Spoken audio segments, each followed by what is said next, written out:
I'm going to go through how to swap music in Premiere Pro for our needs in Storyful.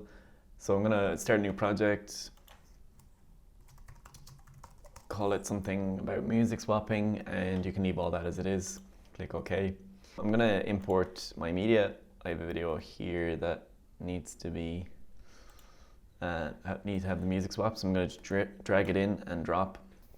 So now the clip is here, and I'm going to just drag it onto the timeline to create a sequence. I'm going to double click to the left of the clip just to expand it out.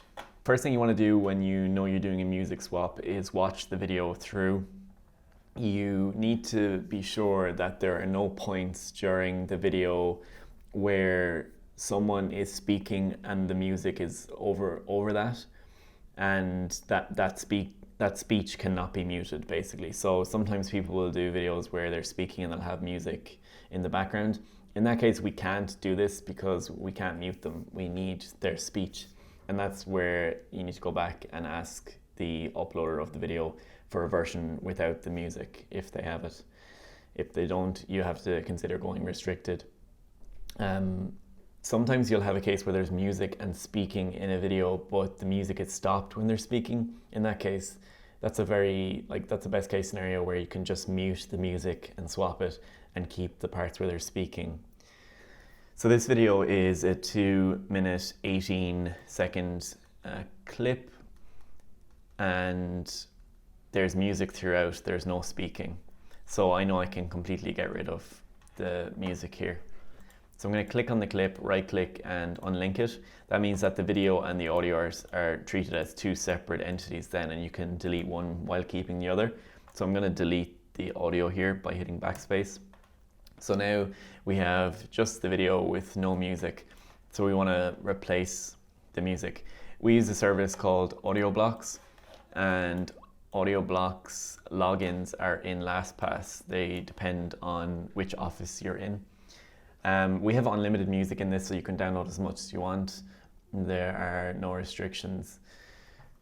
So once you log in, what I find good is to hover over the music and you can pick a mood or a genre.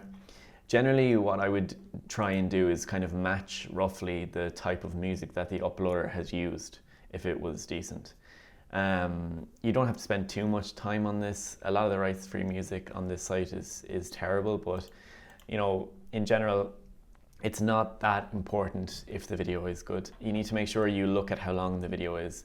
So you can see precisely how long a clip is by either looking here to 18 or by putting the playhead at the end and looking up here. So it's 2 minutes 18. I'm going to try and find a song that is at least that, so that we don't have to duplicate or use multiple songs.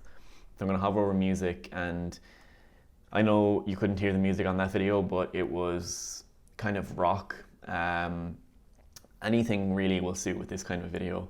But you just have to think, you know, obviously you don't want to put like really sad music on something that's happy. Yeah, it's just common sense. So I'm gonna for this one use happy/upbeat.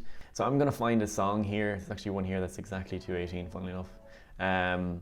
Basically, you just have to mouse over the songs and you can hear them. I know you can't, but just mouse over and then click MP3 to download your file. So I'm going to open Premiere again. I'm going to right click and import. So I found the song and I'm going to import that. So now you can see my song is in the bin here, and I want to drag it onto timeline. You can see the song is 2 minutes and 23 seconds, which matches pretty closely with the length of the clip. It is no major problem if the song is a lot longer than the video, or longer at all. You'll just need to fade it out. So I'm going to drag this and drop it. So you have to make sure you drop it in the right section and to the left, aligned with the video as much as you can. So you drop, and there it is. Now I think this would actually be fine to have this fading out even after the video is ended. That's no major problem, in my opinion. But let's say, for example, this video was this short and our song was this long. So how would you deal with that? You need to cut the clip here. So I'm going to hit C to get my cut tool, and a click, and I'm going to go back to V so I can click on this and delete it. So this is fine now. They're obviously the same length, but the problem is that it's very abrupt. So if you listen back to this, the music would just stop instantly and it wouldn't sound very good.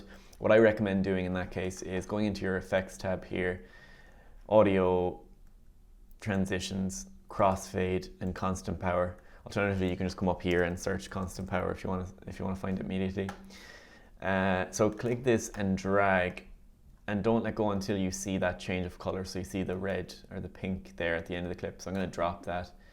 I'm going to zoom way in by dragging this inwards. You can see now it's fading out, this effect here, but it's not long enough. I'm going to maybe double that in length. So to double that in length, you just put your mouse over the end of it until you get that and pull it. And now, if you could listen back to this, you'd hear that it was fading out gradually with the video. So that's how to deal with it, because very often your video will be shorter than your music. I'm just going to hit Command Z a couple of times here just to get back to the way it was. I did it once, too many there. Yep, so there we have our video, and the music is swapped. So I'm going to export that. File, export, media. You need to make sure that you have H.264 and match source high bitrate, but if you've changed them in the past, they'll stay that way. And then your output name needs to be your Wufoo code. So you put your Wufoo code in there, whatever it is, paste it in, click save, and then export. And then that's the music swap done.